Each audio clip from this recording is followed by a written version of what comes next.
Hello दोस्तों, इस video में हम बातें करने वाले हैं चैप्टर 17 सेंटेंस इम्प्रूवमेंट। मतलब कि सेंटेंस को इम्प्रूव कैसे करना चाहिए। अगर सेंटेंस में कोई एरर है, कोई मिस्टेक है, तो उसको किस प्रकार से हमें छांटना चाहिए। फॉर एग्जाम्पल नंबर 1 देखते हैं। If I am present there now I would help him.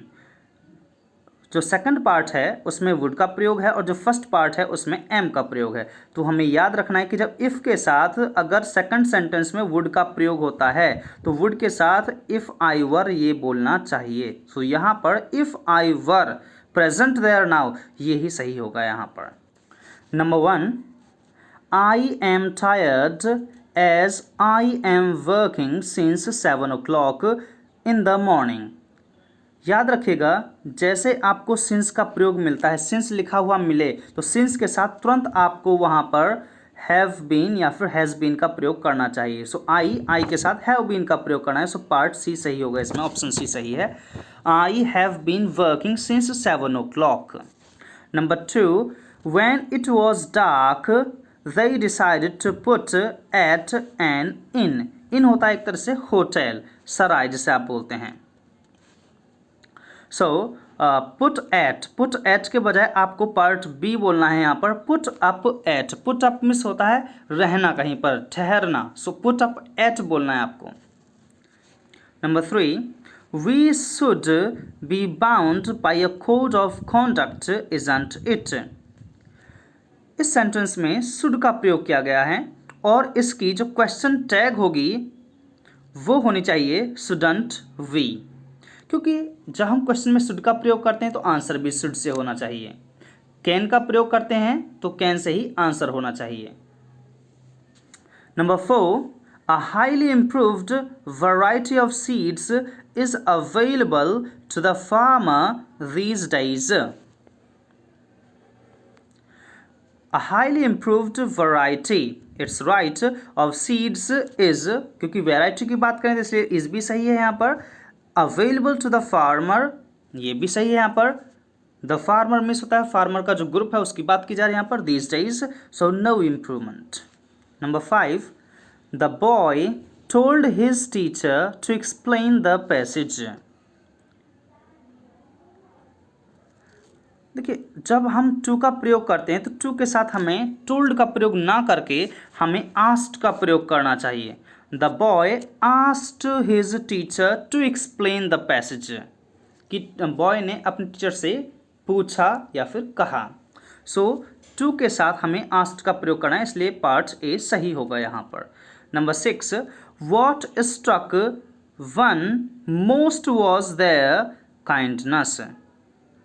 What struck कि क्या हिट करती है, वन मिस किसी व्यक्ति को या फिर हमें, मोस्ट सबसे ज़्यादा, वॉज देयर काइंडनेस वो होती है किसी व्यक्ति की दयालुता। सो नंबर 6 इसमें नो इम्प्रूवमेंट हमें, बिकॉज ये जो पूरा सेंटेंस है ये बिल्कुल सही है, सो इसमें हमें नो इम्प्रूवमेंट चूज करना चाहिए। Number 7 you should avoid to make. तो देखिए यहाँ पर पहले ही पता चल रहा है कि अवॉइड के साथ हमें टू का प्रयोग नहीं करना चाहिए। अवॉइड के साथ वर्ब में आईएनजी लगाई जाती है। Avoid making, you should avoid making. So avoid making part A, option A इसमें राइट होगा। Number 8 the teacher gave the students.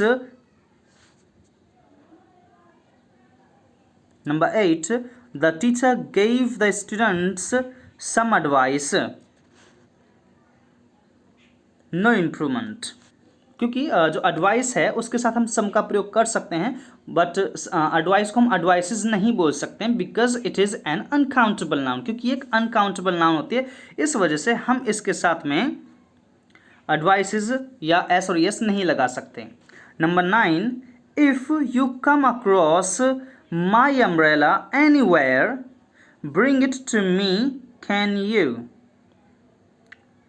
So can you, so इसमें आपको जो सही ऑप्शन है वो ये है will you, because if you come across first tense में हम प्रेजेंट टेंस की बात कर रहे हैं, ब्रिंग इट टू मी, इसे मेरे पास लेकर आना। अगर आपको मेरा छाता कहीं मिल जाए तो उसे मेरे पास लेकर आना। क्या आप लेकर आओगे? तो सेकंड टेंस में हम वहां पर फ्यूचर की बात कर रहे हैं, तो इसी वजह से यहां पर जो क्वेश्चन टैग होगी कैन यू के बजाय हमें विल यू का प्रयोग करना है। क्या आप लेकर आओगे? Number 10, the floor of the hall was covered by a carpet. Covered by हम नहीं बोलते हैं, हमें बोलना चाहिए अगर कोई चीज़ किसी चीज़ से ढकी होती है तो हमें उसके लिए बोलना चाहिए कवर्ड विद। जब कोई चीज़ किसी चीज़ से ढकी होती है तो कवर्ड विद बोलना चाहिए हमें वहाँ पर। सो ऑप्शन बी सही होगा इसमें।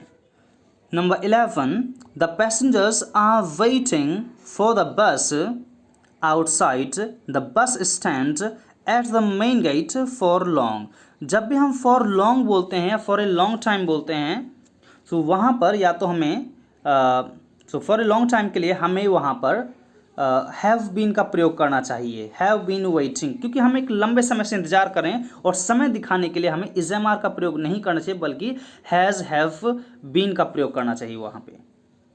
सो ऑप्शन सी सही होगा इसमें। नंबर 12, मिस पिलाई teaches very well isn't it.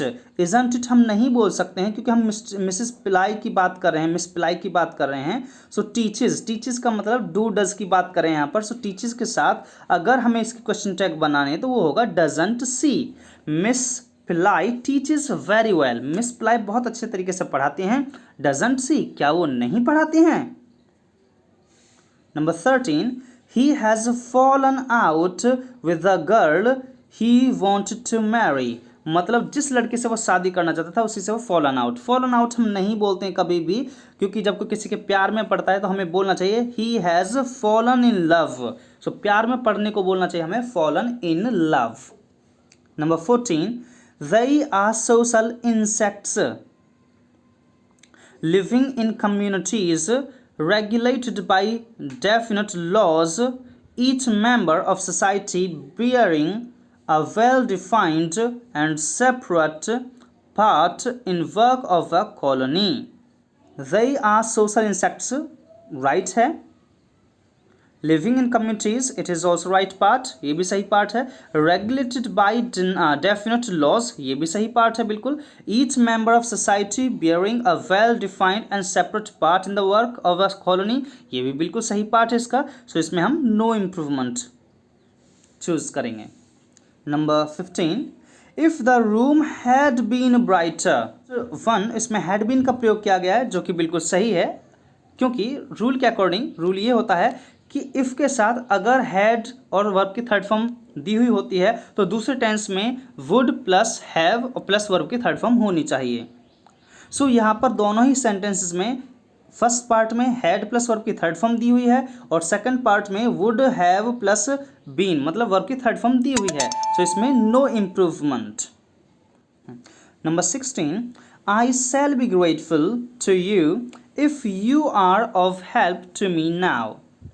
सो देखिए इसमें फर्स्ट पार्ट में इन्होंने सेल का प्रयोग किया है, मतलब कि टेंस फ्यूचर में है। सेकंड पार्ट फ्यूचर में है, जो पहला टेंस है ये फ्यूचर में दिया है इन्होंने।